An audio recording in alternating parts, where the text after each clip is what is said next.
అక్క అంబాసిడర్, నేను బెంజు, అది పోర్టబుల్. నేను ప్లాస్మా, అది లైఫ్ బాయ్. నేను లక్స్. అందుకే నా అందం దానికి ప్రాబ్లం కాకూడదని ఇలా వచ్చాను.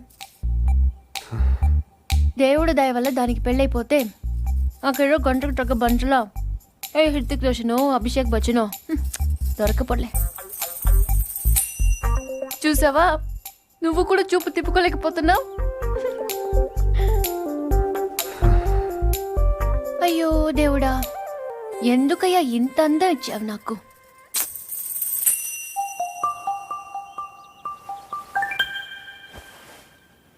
బాధపడకు పూరి. మీ అమ్మ వాళ్ళందరూ అనవసరంగా భయపడుతున్నారు, కానీ నువ్వు అంత అందంగా ఏం లేవు.